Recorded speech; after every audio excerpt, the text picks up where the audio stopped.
नमस्कार दोस्तों, भक्ति ही शक्ति में आप सभी का स्वागत है।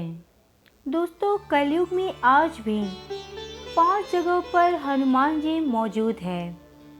तो चलिए आज हम जानते हैं वो 5 जगह ऐसी कौन सी है जहाँ पे पवन पुत्र हनुमान आज भी है। शास्त्रों और वेदों में भगवान हनुमान जी को कलयुग का देवता बताया गया है। कहा जाता है कि जो भक्त सच्ची श्रद्धा से हनुमान जी की पूजा करता है उसे भगवान जरूर दर्शन देते हैं। इसीलिए इन्हें कलयुग का जीवित या जागृत देवता कहा गया है। तुलसीदास जी ने भी कलयुग में भगवान हनुमान जी की मौजूदगी का जिक्र किया है।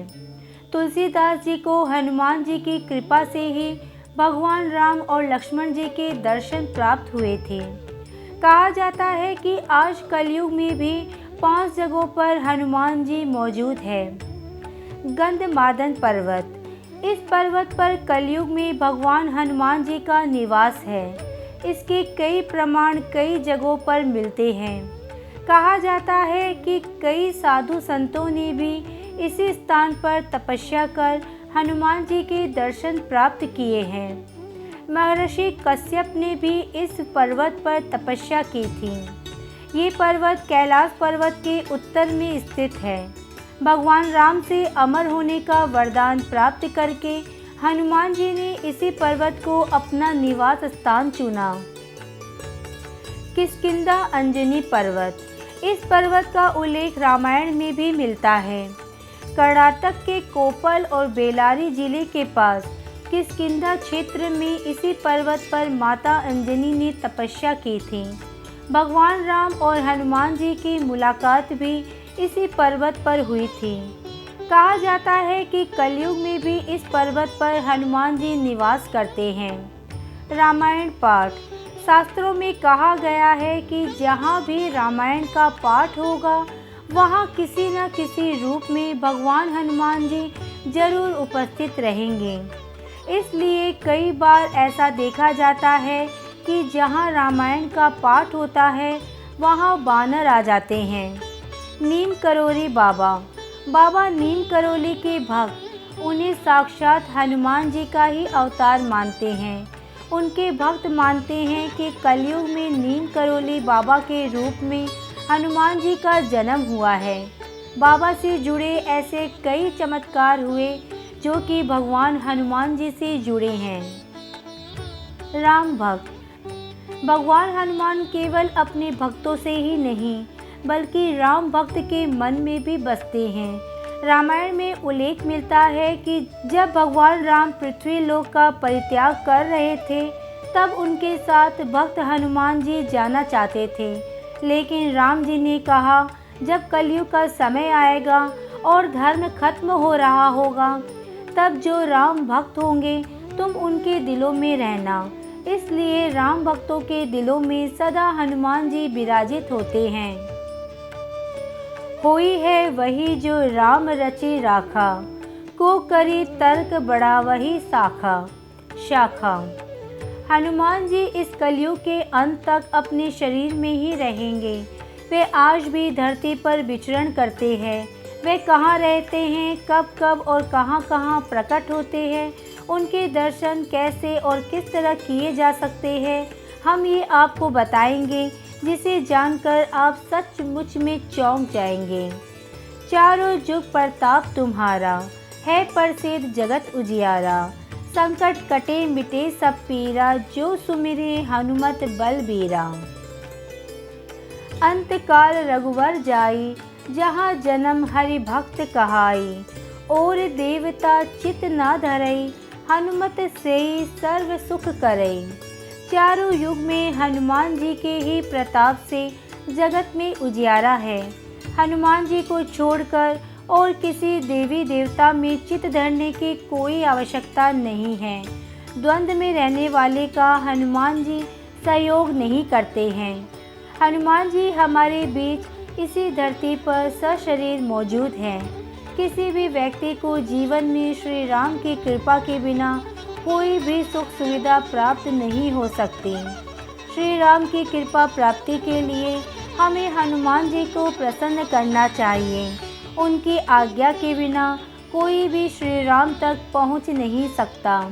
हनुमान जी की शरण में जाने से सभी सुख सुविधाएं प्राप्त होती है। इसके साथ ही जब हनुमान जी हमारे रक्षक है तो हमें किसी भी अन्य देवी देवता, बाबा, साधु, ज्योतिष आदि की बातों में भटकने की कोई आवश्यकता नहीं है। हनुमान जी इस कलयुग में सबसे ज़्यादा जागृत साक्षात है और सबसे जल्दी सुनने वाले देवता है। कलयुग में हनुमान जी की भक्ति ही लोगों को दुख और संकट से बचाने में सक्षम है। बहुत से लोग किसी बाबा, देवी देवता, ज्योतिष और तांत्रिकों के चक्कर में भटकते रहते हैं और अंत में वह अपना जीवन ही नष्ट कर लेते हैं, क्योंकि वह हनुमान जी की भक्ति शक्ति को नहीं पहचानते। ऐसे भटके हुए लोगों का राम ही भला करे। कई बार सबके मन में आता है कि हनुमान जी इतने प्रमुख देव क्यों हैं। हनुमान जी 4 कारणों से सभी देवताओं में श्रेष्ठ हैं। पहला ये है कि वे रियल सुपरमैन हैं। दूसरा ये है कि वे पावरफुल होने के बावजूद ईश्वर के प्रति समर्पित हैं। तीसरा ये कि वे अपने भक्तों की सहायता तुरंत ही करते हैं। और चौथा ये कि वे आज भी सशरीर है।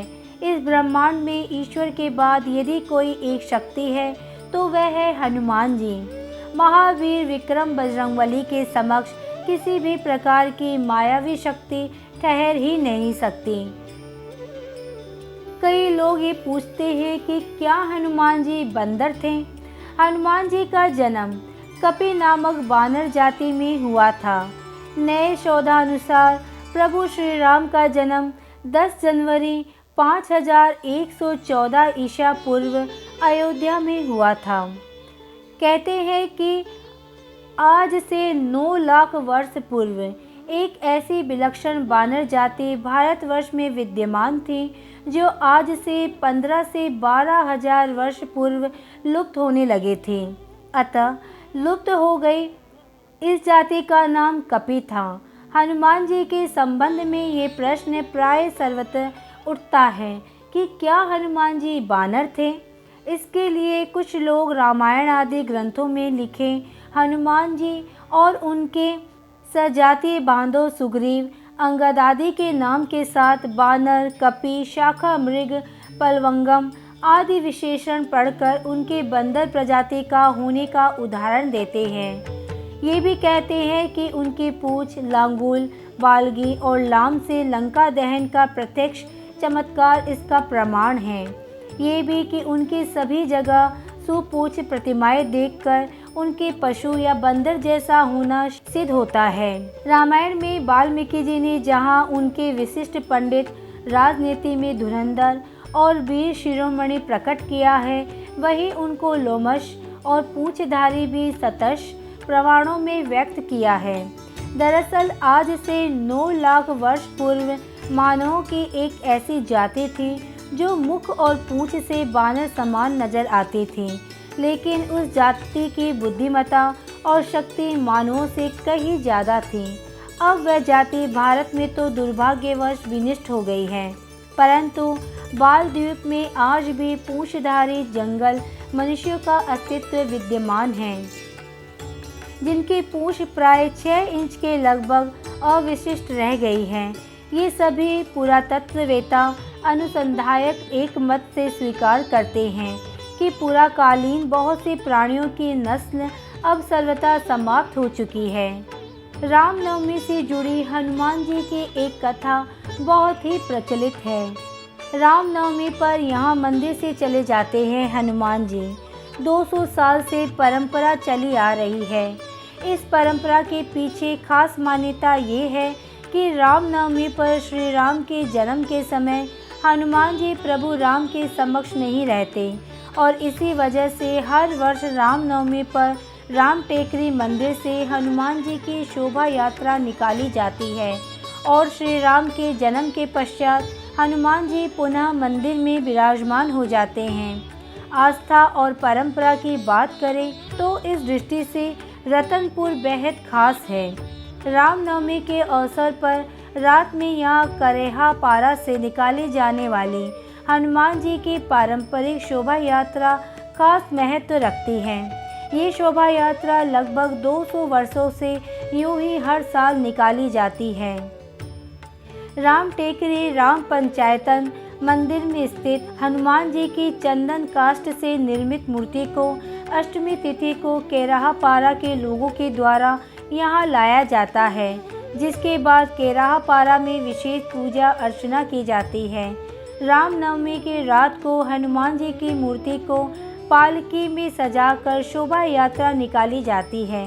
इसको देखने के लिए सिर्फ शहर ही नहीं बल्कि आसपास के क्षेत्रों से भी बड़ी संख्या में लोग इकट्ठा होते हैं। पूरे केराहा पारा मोहल्ले के जिस मार्ग से ये यात्रा गुजरती है वहाँ लोगों की आस्था देखते ही बनती है। तड़के 4 बजे ये शोभा यात्रा राम टेकरी राम मंदिर में समाप्त होती है। यहाँ हनुमान जी भगवान राम के दर्शन कर वहीं विराजित हो जाते हैं। इस परंपरा के पीछे खास मान्यता है कि रामनवमी पर श्री राम के जन्म के समय हनुमान जी प्रभु राम के समक्ष नहीं रहते।